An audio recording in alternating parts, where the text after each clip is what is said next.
Hello and welcome to Ode to Games. I'm Kevin Valley, joined alongside Logan Plant. How you doing, Logan? Just pre-ordered a camouflage PlayStation 5, so I'm doing very well. Oh yeah, I did looks not. so good. It does I not did look not. good. I hate camo patterns, man. I do not like them at all. Yeah, the PS4 camouflage controller was never one of my favorites, and I felt like I saw it everywhere, Yep. especially like secondhand. That was the one to go for some reason. I guess other people didn't like it either. They're like, "Why did I buy this again? I don't want this." They got it on clearance somewhere. Yeah. Yeah, we're not talking about camo PS5. We're talking about some other news. One that just dropped couple of minutes ago, basically, Pokemon Scarlet and Violet gets another trailer ahead of its launch in November. And this trailer focuses on the three stories that they were hyping up earlier. And the assumption from me was at the very least, we would have one story being the gym leaders. That was a given. Then the Yep. second story was going to be whatever evil team they were going to have. And then the third story was going to be this treasure hunt. And there you go. You get the gym Mhm. leaders, you get the this team which is Team connected to the Star. university or the school or whatever it is, and then you have this treasure hunt to legendaries or something. Yeah, the treasure hunt is to like find this like food that supposedly heals you instantly if you eat it. Herba mystica, rare ingredients which immediately restore health once eaten. And they showed you fighting that giant crab, which I thought was pretty cool. I liked the big crab. But yeah, they I feel like they hyped it up a little too much. They almost announced these in the wrong order because they were like, there's going to be three stories, and one of them is this mysterious treasure The hunt. And one that you don't know.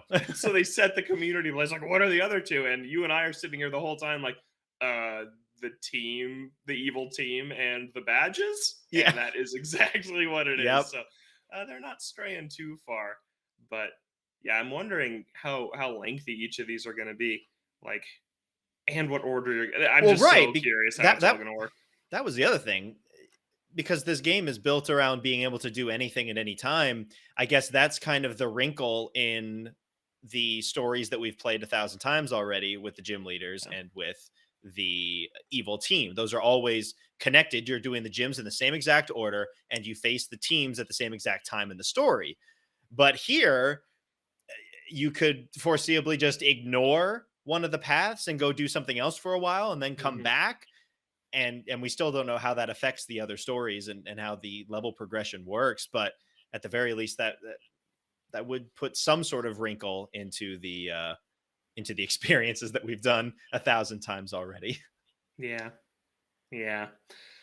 We'll see about that, but I'm not sure what I thought about this trailer. It didn't do a lot for me. I thought a lot of the world that we saw looked a little bit bland in today's It gameplay looked like footage. Pokemon. It Yeah, looked uh-huh. like Sword and Shield and to an extent Legends Arceus because that game was also not much of a looker and there was definitely Hmm. some areas in that game that felt pretty barren or undetailed, and I I feel like feel like that's I think at the very least Arceus had a had a distinct art style which kind of helped it out when some Mhm. of the other areas kind of looked a little bit bland, whereas here I don't think it's really helped out by its art style as much. That's what I was just gonna say is that it was more stylized, and so I guess I was more forgiving in some of its visual shortcomings, and this is just like ew, at a few certain parts. But I'm playing this on launch. That I'm you trying it are out. crazy to me I am that trying you're it doing out. that. They Yep. did show some of the gym battle stuff, and that at least for the one gym that they showed off, it wasn't just the gym leader battle. There was some other challenges that you had to do before you faced off with the gym, Kind of like which Sun and Moon. Like yeah, those were really bad in Sun and Moon. Like people hated that, so they instantly backpedaled for Sword and Shield. So we'll see what they were collecting Pokemon, and they were like following them around, and they had to like prove their worth to fight the gym leader, which is fairly similar to how it worked in Sun and Moon. But Sun and Moon didn't always end with a gym battle; it ended with like a what were they called? Totem the totem Pokemon. Yeah, Pokemon, yeah. it always ended with that instead. So maybe it's kind of a mix of traditional and what they kind of attempted once in Sun and Moon. So we'll have to see how that works out there the second time around as well. Yeah, just something to switch things up. You can only do the gym battles where you're just doing facing the trainers over and over again. At least here, they have an opportunity to make something a little bit more creative and interesting with different challenges for each gym. Remains to be seen if that's actually what's going to happen. Yeah. And then, yeah, we gotta look at the evil team. So it's a group of delinquents at the school, just a little bit Uh-huh. different. What did you Uh-huh. think of the team? Yeah, it's interesting. I like how like the squad's boss kind of rides in on this parade float is what you have to fight them on, it looks like. And just the battle, some of the battle cutscenes in general, it looks like some of them were like moving around while during battle, kind of like in Dragon Quest where you can move your character around Yeah, they were while the walking battle's around. happening. Yeah, So I'm not sure how that works because then it looked like in some battles that wasn't a thing. But yeah, I thought that the just kind of changing the battle angle in this boss fight and in this team star fight was interesting. Um, I don't know how I feel about it just being delinquent students at the school because Team Yell was super boring and really uninteresting. And turned out it was just like they were a fan group of one of the gym leaders, and that was it. And this is just like, I don't know. I guess I like a little bit more when the teams tie into the main legendary plot a little bit more, rather or are actually evil and they have these cool headquarters rather than just like, oh, they're just bullies at school. Like it's fine. It doesn't super interest me, but I mean, if it was just an evil team, I feel like we'd be saying, well, that's what they do every time. yeah. So I feel like they're kind of trapped a little bit. Maybe they don't have to have a team every time. Maybe that's the answer. But I thought it was fine. Not super passionate about this either way. If they didn't have a team, they'd only have two storylines though, and that's no good. We So gotta have that's no three good. distinct Yep. storylines. Yeah, and they couldn't have come up with something original. No, it had to be a team or nothing else.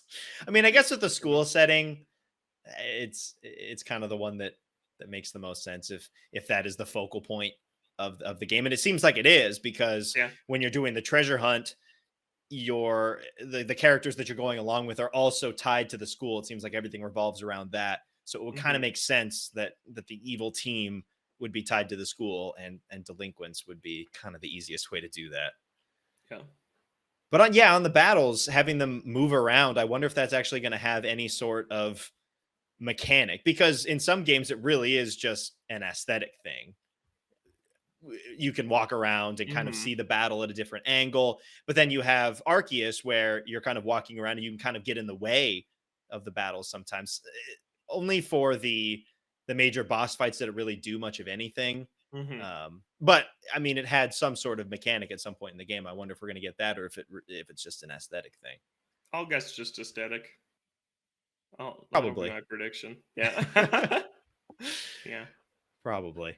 And there's a Switch OLED. There is. There is a special edition Switch OLED model, has the two legendaries on the dock. Looks good to me. I think it looks Yeah, fine. they're finally stepping up their game a little bit with these special editions. Like 5 years into the Switch's life cycle, like I really didn't like any of them on the original Switch, where they just put like the gray and silver decals on the gray dock. I What still don't even know were how I the feel special about. editions then for the Gosh, original? the Smash dock is very cool, Okay, but the yeah. Joy-Con were really lame because they were Right, gray because there's just two Joy-Con. lines. Yeah, uh-huh. And then there was the Dragon Quest one that was only in Japan. There Right. was a Let's Go Pikachu, Let's Go Eevee one that had the Pokemon on the dock and then the special Joy-Con, but it was still just a gray dock. The Animal Crossing one was the only one that shook things up at all, like the pastel sandy beach with the Tom Nook and his nephews on it. But other than that, they were really bad originally. And then Pokemon has only gotten, besides the Let's Go, it's been Switch Lights. Since the Switch Lite came out, it's been Switch Lite special editions for Sword and Shield, for Brilliant Diamond, Shining Pearl. Legends Arceus didn't get any special console. And now, finally, there's going to be an OLED for Pokemon. And I know a lot of people are excited about that. I know a couple people who are like, oh, I'm waiting, I'm holding out on an OLED for Scarlet and Violet one. And I'm like, it's probably going to be a Switch Lite, but I was wrong. And it's an OLED. So, yeah, I think it looks cool. I like the Pokeball on the back, like where you remove the back plate to plug in the HDMI and the power source. There's like a little Pokeball on one of the edges there that looks kind of nice. But yeah, it's a pretty cool one. It's a pretty cool special edition. And you've got the school's logos on either ones of the Joy Cons, red and purple, or violet and Scarlet and Violet. Uh, Yep. yeah, it looks good. Yeah. gives people a reason to hop in on the OLED. And some people, I think, would be waiting for a specific special edition to hop in if they already own a Switch. So Hmm. gives them a Yeah. reason to upgrade. And the dock is cooler than the Splatoon 3 dock that just has the The singular splatter on paint it. splotch. Yeah. Uh-huh. That one's weak. That one's pretty weak. Well, this one's better. Speaking of weak, what's next? We're gonna get into some Halo news here. Is that what we're talking Sure. about? Oh boy. So Halo is back in the news, and it seems like every time that it's in the news, it's not for anything good because there really hasn't been much to talk about. You had the game come out, and then it's been seasons coming out, and then people having issues with progression and the content that's in there. And then you Hmm. have 343 having to delay roadmaps and features. Forge has been delayed numerous times, and now it's not coming out until November. And split screen co-op is canceled too. Yeah. Just what happened? What happened with this? Because it was already Oh. delayed a year from its original launch. It comes out, there's the story, and it's good, and then that's it. Hmm. Yeah. There's just not enough content, and this is a shame. This is a shame because the campaign is amazing. It's been almost a year, and I stand by that. That was one of my favorite games last year. It was a huge return for me to my Halo fandom. I absolutely loved the single player campaign, and was just been waiting to replay it, like with my dad, who I've played every Halo campaign with. Or Zach wanted to play it through again in multiplayer, and then that kept getting pushed back, and now split screen, which they swore up and down would be in this thing after Halo 5 did not have it, and that was a big debacle. They told us that this one would, and now that gets canned. It's just, man, what's going on at 343? This game was delayed a year. It launched with only 5 maps, and then since then it's only gotten like 3 more in the last 10 months. It's gotten 3 more maps. The seasons are like over half a year long. It's like season 1 ran until, I don't know, it was like November through May, and then season 3 isn't starting forever. Like, it's not here yet. Like, season 2 is going to be basically a year long, which is just nuts. Forge is finally coming, but then you're just going to be relying on your community to create content for you. Like, they aren't even going to be making anything. Like, man, it's tough because the core gameplay of Halo Infinite is, for my money, the best Halo's ever been. I think that the grapple shot in the single player campaign made that the most fun way to play Halo that it has ever been. The guns felt great. And the multiplayer, for the first month or so, I played every day, like through Christmas last year. So the single player came out early. It came out on like November 16th, a few weeks before the single player campaign. And I played pretty much every day through like Christmas break. And then I went to see family. I got back home, and that was it. I was like, yeah, I got my fill a month in, because there was just nothing new. It was 5 maps. The playlists were a disaster. Like, it was random what mode you picked. Like, you just basically spun this roulette wheel of which bonus mode you were going to get. If you didn't want to play Slayer, you got to play something just totally random. And then they didn't add any new maps. The content roadmap has been completely untrustworthy because it changes every week. It's like, oh, sorry, we got to push this back. Sorry, we got to push this back even further.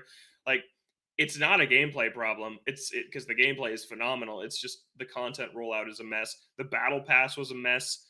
The stuff in the store was way too expensive. The daily challenges were somewhat random, and you couldn't like filter them out or see what was next or see your progress in them in the middle of the match. Like, dude, it was just all terrible. Like, I wish that they didn't weren't pushing Halo to be this live service thing. I look at something like Splatoon, which is coming out this week, and it's just like 5 years later, they're just like, here's a new one. It costs $60, but has a fully fledged multiplayer mode at launch. Why can't Halo do that? Why can't it go back to how it was, where it's just like, oh, you get Halo 2, then you get Halo 3, everyone moves on? It's what Call of Duty still does. Like, I know you have the Warzone is kind of the live service free to play game, Battle Royale, but Call of Duty still costs $60 every year and has a new campaign sometimes and a new multiplayer. It's like, I wish that Halo kind of just went back to that, because the problems with this game basically all stem from its live service platform.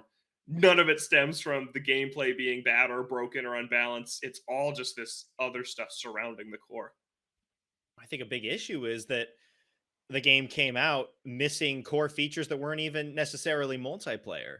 Yeah. If the story was all there, if co-op was there, and if Forge was there at launch, I think they could have pulled off the multiplayer season stuff pretty easily, Yeah. because then you can focus all of your attention on releasing new content and releasing new seasons relatively frequently. But when you're trying to fix things and fulfill promises that you've made years in advance and try and fill out this roadmap alongside having all of these seasons to deal with, that's a mess.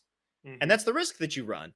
That if the game is not ready at launch and you're trying to have this live service model with all of these different seasons, it might not work out very well. Yeah. And let me ask you this, Kev. I know that they're in this new engine. This Slipstream engine was the first Halo game created in this brand new engine just for Halo. But you have the assets for the Master Chief Collection map sitting right there. Would anybody really mind if you did some sort of port work to bring these maps into Halo Infinite and added them in just for more content, like Mario Kart 2, like Mario Kart 8, right? Its DLC is all tour tracks, but I think people are generally happy with it. I feel like if in Halo Infinite, if they're just like, here's all these Halo 2 maps, right? Like every week this month, you're getting a map from Halo, Halo 2, Halo 3, and then Halo 4 or Halo Reach, and they just roll them in.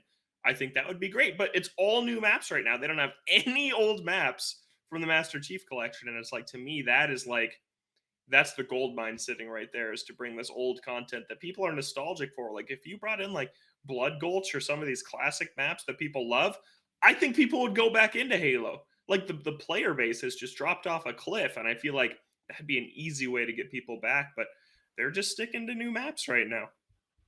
Yeah, and that would also mean that you could have something to build hype relatively frequently instead of seasons that take forever to come out. If Hmm. you're like, hey, here's this new map, or new map of a new version of the old map, and next month you're going to be getting another one, that could keep people coming back in relatively frequently. And that's kind of the big deal with live service games, is giving people a reason to come back on a relatively frequent basis. Because if you're dropping this content really infrequently, it it gives people a chance to drop off. And once they drop off, it can be really hard to pull people back in, because then they've Hmm. discovered something new to play, whether that's a single player game or another live service. And if they've discovered another live service that fulfills those needs for them, they're probably not going to be coming back, or you're going to have to do a lot to get them back in. Yeah, absolutely. And another angle that concerns me about this is they're allocating resources to the live service part of this game, right? That's what they said. They canceled split screen so they could move people working on that to work on these live service aspects. Man, what does this mean for the next campaign expansion? Halo Infinite was supposed to be the platform for Halo single player and multiplayer for the next decade, Do and we really now it's believe that? I don't know anymore. Now it's in shambles, the multiplayer aspect, and it's like people like me who honestly have always cared in Halo more about the campaign than the multiplayer. It's like, when am I getting the follow up? They tease like a sequel at the end of Halo Infinite that could totally happen within the same game if they just patched it in through DLC. And I have no concept of when to even expect that now, because it seems to be all hands on deck for the multiplayer aspects of this game, which are fundamentally broken right now. And it's like, dang, like I don't care anymore. It's like I don't care about the multiplayer. You're not bringing me back. I'm sorry. You're just not. I want the next single player expansion, but I feel like it could be years until that becomes a reality, just based on the kind of the mess that they're in right now on the multiplayer side. Oh yeah, I can't imagine that that's coming out anytime soon. But Forge has to be out Hmm. before that, for Yep. sure. And then once Forge is out, the most important thing for them is probably to make the seasons and make the live service model more consistent. And who knows how long that's going to take. Hmm. And then from that, then you would have to pivot to the single player. And on the 10-year, the 10-year life cycle, I did not believe that for 1 second. Okay. One, Okay. because I look back at Destiny and they said the exact same thing. And Destiny 2 came out within what, 4 years Well, that was that of was because the Destiny 1? EA made Bungie make another one, and now Destiny 2 has almost been the platform for 10 years. It has been. It's been for 8 years now. So, I think True. that was just because the publisher forced them to create a new $60 But when product, and Destiny then came out, it had its own issues. And I think, to be yeah. honest, the Destiny 2 gave them the opportunity to make a better foundation for a game that could last longer. Mhm. But even on the 10-year life cycle, like, I just I, I didn't think it was going to work out.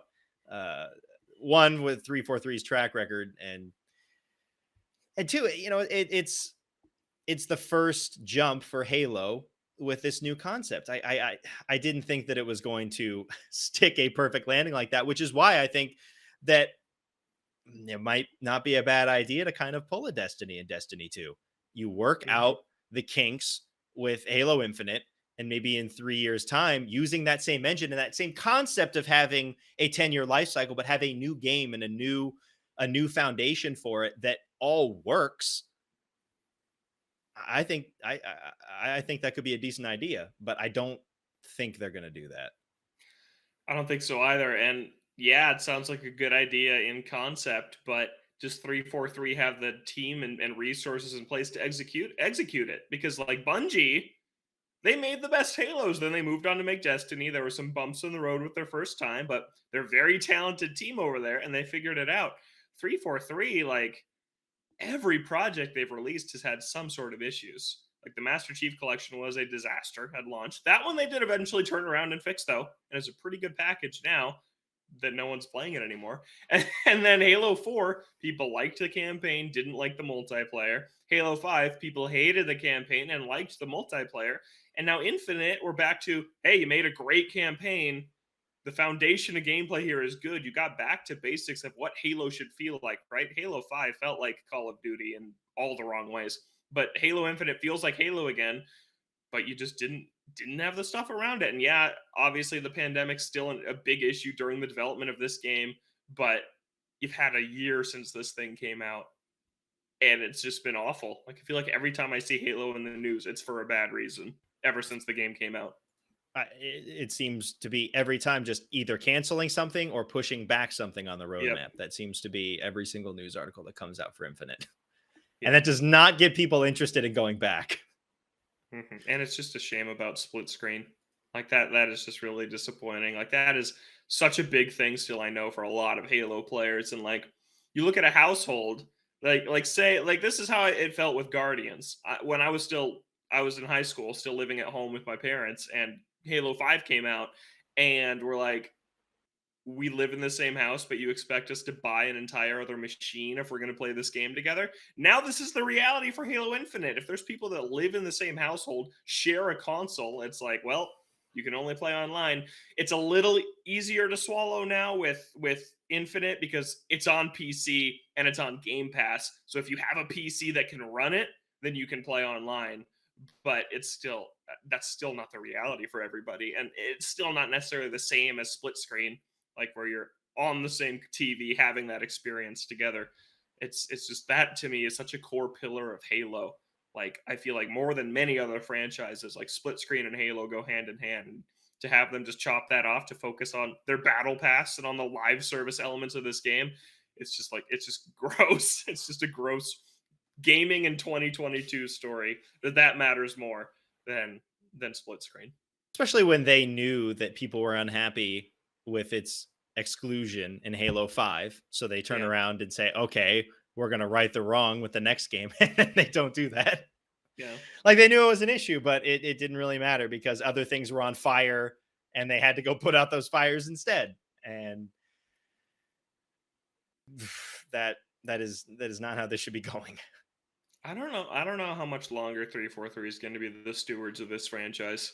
Like, is it time to find somebody else to take the reins of Halo? Could be because 343 does not have a good track record. Would you have an idea of who to give it to? You gonna Yeah. yeah? What about id Software? What about the Doom developers? What if you just say you make Halo now and give them a crack at a Halo game and see what happens? I You know could that do that. Yeah. Doom's an ongoing series though, right? Doom Eternal was huge. The reboot was huge, but I don't know. They seem to ship very complete, very competent games at launch. I believe one of the Dooms even had a multiplayer mode, and it's like, what if you just gave them the reins to they're a Microsoft owned studio They now, right? are. Because they're under Bethesda, so Microsoft owns them. So I don't know. I think They that could be could. something interesting. Um, yeah. I guess it's a matter of if they want to rock the boat on Doom and Doom Yeah, Eternal, because those are going super well right now. just give Is Doom to 343. Machine Games is under Bethesda, right? Yes. What did they Wolfenstein? make? Wolfenstein, yeah. Which I You feel can like try never that. sell super well, but they're good games, right? They're right, People which is like them. why that could be an easier sell, because with Doom, you're like, okay, Uh-huh. I don't want to rock the boat here. Doom is currently active and currently selling well, whereas Wolfenstein 2 came out and that was really big, but then the more recent one was not as well received. hmm Maybe you have them shift over. I don't know. Yeah. Who ma- But what- they I'm I feel blanking like on the they're gonna studio. Who makes Dishonored and Deathloop and Arcane? Is that their Arcane, name? yeah. Yeah. What about Arcane? Because those games are all kind of sandboxy, and Halo's kind of sandboxy, and they Aren't they have like working on like a two bunch or of three different things studios. right now? Yeah. I They've don't know. got I just feel Dishonored, like they've got this new IP coming out, and don't give Infinite to these whatever new studio. Like just well, right, it would have 343 to be is a new strapped with title. Infinite. Yeah. They gotta just keep the boat afloat while I feel like the future of Halo. Maybe it's time to leave. And that doesn't mean they shut down 343 or anything. They'd work on some other IP or project. I'm not suggesting that. Or even saying that it's a bad studio. I just think maybe Halo is a bit too large in scope for what was essentially a brand new studio formed just for this franchise, and maybe that their talents and bandwidth would be better used on maybe something a little smaller with a little less pressure and spotlight than Halo has, because I don't think it's really working, man. I feel like the least controversial game that 343 made was Halo 4. Like their first crack was like, This yeah, is this isn't what this is everybody fine, I wants, guess. but it's a good game. And then since then, like Master Chief Collection, broken at launch. Even Combat Evolved Anniversary, people did not like. And then Halo 5, gosh, you know.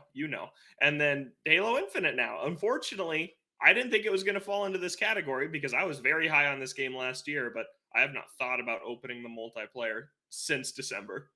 And it's September. And that's a problem. Yeah. Why don't we keep on Halo for a little bit, swing into our ode 2 for this week, and let's talk about that. So I think how we're going to talk about this is your Halo peak and when you fell off from the series. And I feel like 343's era, at least for a lot of people, myself included, is where things kind of went south. So for me, it was Halo 3 and Halo Reach. I played Halo Combat Evolved and Halo 2 at a friend's house, and that was fine. But I think Halo 3 and Halo Reach were kind of the big time where, I was getting together with friends and we were messing around in Forge. We were doing hmm co-op multiplayer all the time. The stories in those games were fantastic, and I feel like that was the peak of where Halo was. Halo 4 comes out, and I don't know if it was the gameplay per se, but I do remember playing it and it just felt off. It felt different. And I think at the time I it just didn't click with me. Like, it didn't vibe with me. I went in wanting to have the Halo experience that I had with Halo 3 and Halo Reach, just in kind of that feel. And I think with the art style, and I know they were introducing new enemies into the fold as well, something just didn't click. Maybe I should go back and play it just for the gameplay. But right off the bat with Halo 4 and 343, it kind of lost something for me. Like, the gameplay was fine, but kind of the feel was not what I was hoping for from Halo. And then I just fell off completely from there. I just went on to other stuff. I didn't have an Xbox One, so I didn't play Halo 5. I guess I played Halo Combat Evolved. I didn't play the Master Chief Collection. And that was kind of it. I fell off. Oh, the peak of Halo is so good though. Like Halo used to be one of my favorite franchises, and it's because of just how into it I was at the peak of my peak was Reach Combat Evolved Anniversary, I played a ton of that game, and Halo 4, because Reach was my first Halo, and that was the one that I was hopping online and playing with friends and voice chatting and messing around in Forge and creating our own stupid games that we would play on the maps, just like in Yep. 1v1. I think I've talked about it before. Like, there's that one roof in that one map, and it's like we had this rule where you could only shoot each other if you're standing on the roof. And so it was just became this like King of the Hill thing that was super addicting. We would just do that forever.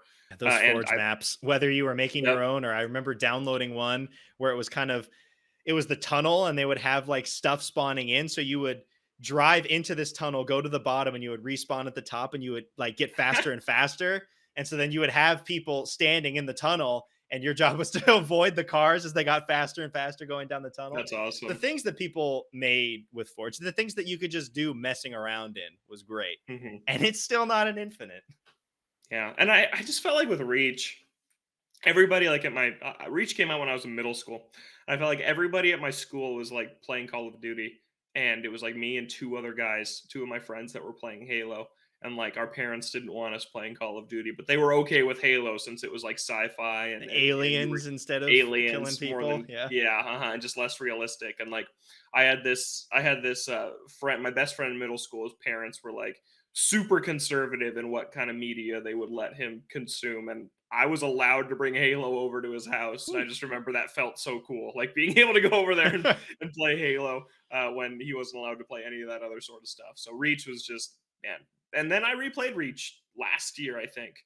Yeah, leading up to Infinite, I played Reach and with Zach, and the campaign holds up. It is such a good campaign. That game is just amazing. Like, what a finale for Bungie on the franchise to just make this prequel, not about Master Chief, that just, man, is so good. And then Combat Evolved Anniversary, I went to the midnight launch with my dad for that game, and at the Microsoft store in Redmond, and they had like all like these little setups, where they'd have like the laptop bag type thing, where they have the 360 in the bottom, and then it's like plugged into this screen that's kind of the top of the laptop bag, and we just played multiplayer Halo Combat Evolved Anniversary Edition for like 4 hours leading up to the event. The midnight launch, got that game, played through that whole campaign that weekend, was super fun, and the multiplayer in that was okay. It was a little more segmented than Reach, but I still played a ton of it. Like I played a ton of that game, and then Halo 4 was I think maybe I liked 4 because I had a little less experience with the franchise and was a little bit younger, so I didn't care about the differences as much as maybe older, more longtime fans That's of the fair. Yeah. series. But I loved Halo 4. I'll stand by it. I still think that campaign is really, really good, really cool. At the time, it was the best looking game I'd ever seen. I think when we did that Ode 2 like a while back, that was in my list of when this game came out, it was The the best pinnacle of looking game I'd ever graphics. seen. Yeah. It looked amazing. I still remember that first mission. You're like in the spaceship that's crumbling, that Chief wakes up and you're scaling this wall, and then this elite just like pops over and like kicks you in the face off, and it's just like was the coolest, like scariest looking scene ever when I was a kid. And yeah, I liked the Promethean weapons. I liked the vibe of them. Yeah, I liked the orange and white colors, kind of similar to like what the Guardians would end up looking like in Zelda. I just like that kind of like rustic, ancient technology vibe. I thought those were cool. Um, and the multiplayer, I actually played a ton of Halo 4 multiplayer because this was high school at this point, and I would be going on these marching band trips where we'd stay overnight in hotels, and I would always sign up with the room that would bring the Xbox and bring Halo 4, and we would stay up until like 3 a.m. playing Halo 4 in the hotel, and we'd get like 4 noise complaint phone calls from the lobby that was like, "You guys need to shut up. You're being too loud playing Halo in your room," from people staying around us. But then the fall off, Halo 5, maybe the most disappointed I've been in a game ever. Like, I can't even explain how disappointing that game was. I was so hyped. The commercials were cool. I was a Halo 4 fan, so I was looking forward to 5. It was on Xbox One. Uh, it looked gorgeous. And then I feel like I played it for like you in Halo 4. I played Halo 5 for like an hour, and I was like, I'm done. This I isn't put it. it down. Yeah, that wasn't it, and I was done. And then I thought I didn't care about Halo anymore, and then Infinite came out. I loved it. I loved the campaign. I played the multiplayer for a ton, and I was like, I'm back, and now we're here again. I'm like, nope. I'll play any future campaign because that one was outstanding and bought some goodwill back for me in the single player area of this franchise. But the 5 maps got old fast. It got old really, really fast. Not a lot to do. Nope. Yeah. Yeah. And now the question is, where do they go?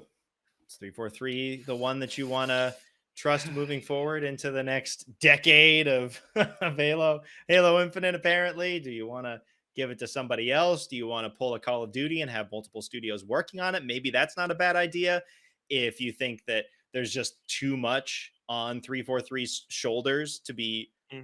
pumping it out by themselves, and maybe you have two teams working on separate games every, maybe, 4 or 5 years, if you're talking about having an online service or something. I don't know, but I think it's time for. I like the idea of multiple studios working on it. Hand off the multiplayer to someone else and let 343 just work on the campaigns, because they've made smart three idea. Yeah, campaigns, and for my money, two of them have been very good. And Halo 5, I feel like they focused more on the multiplayer and didn't care about the campaign. So if they are a studio that focuses exclusively on this new like open area campaign layout for Halo, I think they could be really great and hand off the multiplayer to somebody else. I don't know who that is, but I yeah, mean, I they're think getting that more studios with all the acquisitions that they're making. I feel like they're going to have more studios at their disposal that they could put it off to, but yeah, who knows? yeah, Who knows?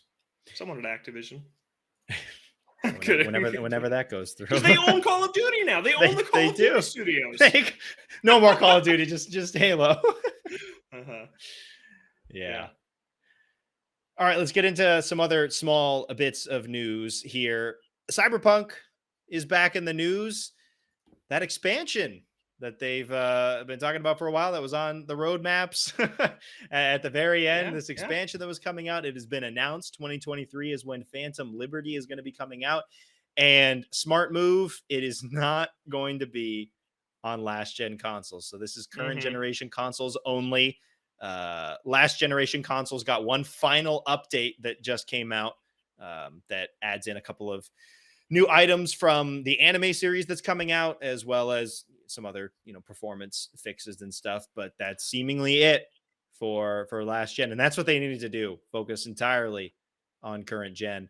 Remains to be seen if the expansion is going to be any good. But I feel like people at this point, if they like Cyberpunk, they like it for what it is. I feel like besides the fact that the game was broken, it was that the game kind of wasn't what they were billing it as, with his Mm-hmm. deep RPG mechanics. But if it's more of what Cyberpunk 2077 was when it got fixed, I feel like people will be relatively happy with it. Yeah, I feel like that update that came out a while back, like the big update for this game, kind of made it a little more into what people wanted from it. And Keanu Reeves is also coming back. Johnny Silverhand That he is in is. this expansion, so he's coming back to record more VO, which is and mocap, which is pretty cool.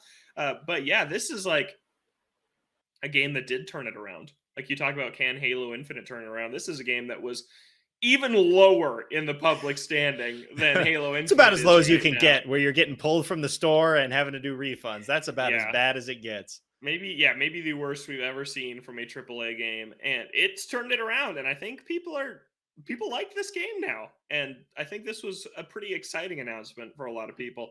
So if a game like this can turn it around, then I think that Halo has a chance too. But yeah, Kev, you were really interested in Cyberpunk, and then it all fell apart. And now that it's fixed and getting this expansion and has this next gen upgrade, is this something that would get someone like you who was interested but didn't jump on board to jump aboard now when this expansion comes out, maybe in like a gold edition or something like that? Maybe with a gold edition. I think about The Witcher, where I bought that for like $20, and the gold Yeah. at the with the gold edition with all the DLC in it. I could see myself hopping in and giving it a shot. What, in 2 or 3 years, Hmm. when that possible gold edition or game of the year edition, not game of the year edition, gold edition comes out, I could see myself hopping in, but not at this point. I think that even with all the fixes, I don't know. I've soured on it, and what the game turned into, I don't think is the game that I really wanted. I was kind of more interested in those RPG mechanics, and when it turned into this more action heavy game, I don't know, that kind of turned me off a little bit. And with the Okay. world that they crafted, that didn't have some of the features that they were really talking about to make this world like super lived in, I don't know. But it's something that I would possibly go back and check out when everything is there, when all the patches are out, and that is the final vision that they want to have for the game. It's not enough at this point to get me back in, though. I got other stuff to play. Okay. I wonder where Yeah. Zach is on it. Yeah, he tried that demo, I remember, and he liked it, but yeah, the when they did like the free trial where you could play for what, like 5 hours or something like that.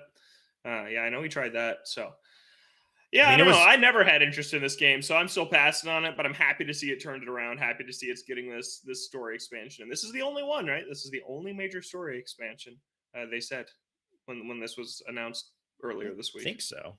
So yeah, then it'll kind of be done after that, and then they have to make the next Witcher they announced way too early. Oh yeah, oops. We Oops. learned our lesson. We did not, and we're still waiting on next current generation Witcher 3 too. Yeah, uh-huh. Oh man, Yeah. Cyberpunk. Well, hopefully this expansion is good. Mhm.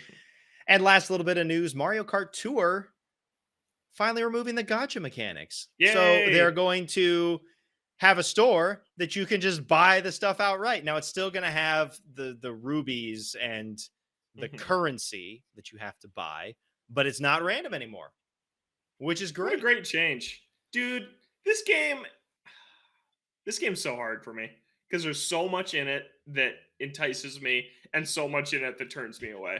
Aren't And there like so a ton of characters in it? Like, there's like 200 or something like that. Like with costumes, and the roster is so, even the base roster, if you remove all the costumes and you just talk about all the characters you have like at a base, like Birdo is in this game, Diddy is in this game, Funky Kong is in this game. Like there's so many characters that I wish were in 8 Deluxe that aren't, that are in Tour instead. Like, so that's great. There's so many characters, there's so many tracks. Like there's a ton of tracks from Mario Kart history. There's that are finally just coming over yeah, to yeah, they're the finally coming deluxe. over. But even ones that aren't going to be coming over, there's going to be 48 DLC tracks, but there's over 100 tracks in Mario Kart Tour or something like that, and that's all great. They're adding a new battle mode, which you can play alone or with other people online. But then the microtransactions, this honestly, like this change might be enough to get me to download it and try it out. Like I know that it doesn't control as well as Mario Kart does on a controller. It's not meant to. It's much easier to drive around. It's not as fun to play, but just to see some of what this game has to offer, I feel like the change in the store is enough to get me to download it. And we know there's those reports of Nintendo hating how they nickel and dimed people in mobile games, and that's kind of why they stepped away from mobile games. And so to see this nice change happening to the game that I think had the most egregious Yeah. microtransactions, right? It was easily Mario Kart Tour. It's a nice change.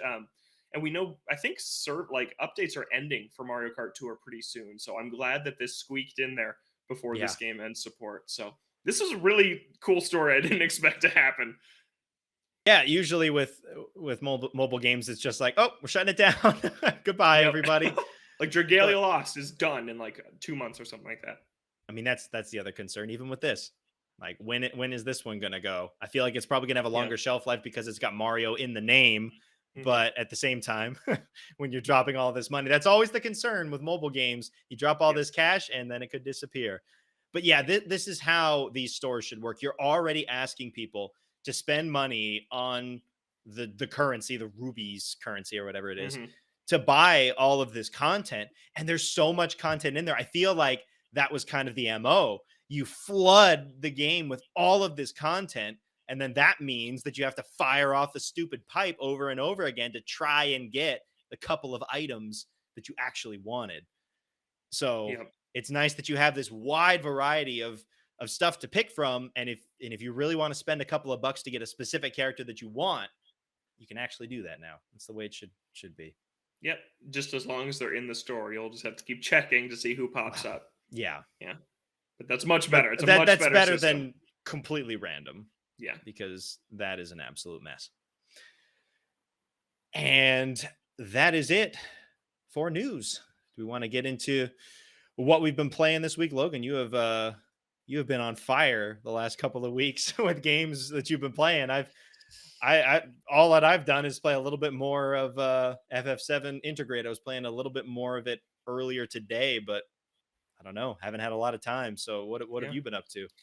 Yeah, so I've been playing a lot of stuff, but not for very much time because I've been pretty busy. So just getting things in here and there. Live Alive, I am at the final area. Okay. I'm Did you there. just start it or Yes, I just okay. started it. Good So luck. I beat the Middle Ages. I really, really liked that chapter. It was good. Yeah. Middle Ages is quite good. Not sure how I feel about this one yet. Yeah, I'm kind of dreading doing I it, honestly. I recommend a guide. Okay. Honestly, I recommend a guide because some of the dungeons and the things that it asks you to do to find them is a little bit archaic and like just Okay. very cryptic. And then you have the whole issue of, you have to have certain characters in your party to be able to access certain things, but then you have to go back and collect a certain character again if you collected a different character and your party was full. It's a whole thing. I would highly recommend pulling up a guide for some of those at the very least to figure out where these locations are and what Yeah. characters you need. Yeah, I definitely plan to use a guide because it seems pretty brutal. So yeah, playing that, but really liked the 8 main stories. I thought that part They're of the game good. was cool, but we'll see if it can stick the landing here at the end. And Yeah. then Zach and I beat Forza Horizon 5 Hot Wheels. We finished the S2 class of challenges, and it was good.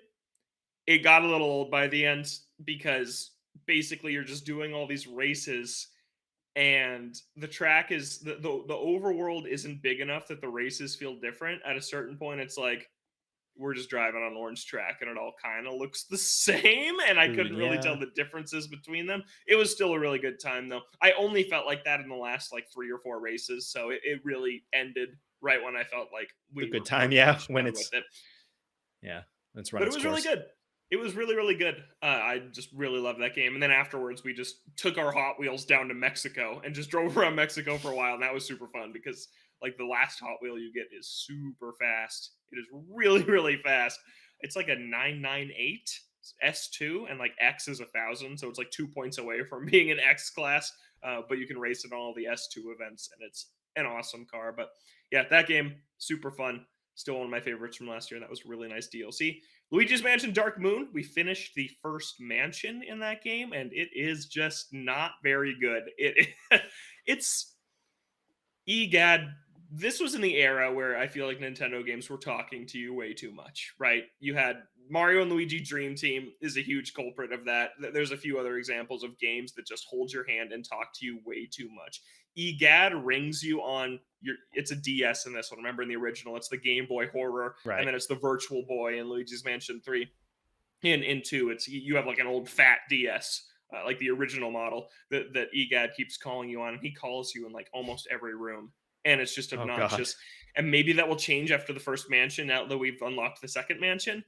But just the mission structure, I understand it's this handheld game, so they wanted you to be able to pick it up and play it in bite-sized chunks. But I just played the remake of the original Luigi's Mansion on 3DS, and I didn't have an issue with that because there's save points enough places that you can pretty much stop whenever you want to. And I don't know. I think that a lot of the fun of Luigi's Mansion is kind of getting lost on the floor of the hotel you're in or of the mansion that you're in the original. And this is just like go to this room, clean up the spider webs. You're done cleaning up the webs. EGAD calls you and transports you back to base. Oof. Yeah. Uh, what's while you're actually playing is fun. I would like to see kind of a deluxe version of this game where you just play through the mansion without getting brought back to the lab and see just how different it feels. Because there is good Luigi's Mansion stuff in here. Sucking up Ghosts is still fun. The boss battle was pretty creative at the end of the first mansion.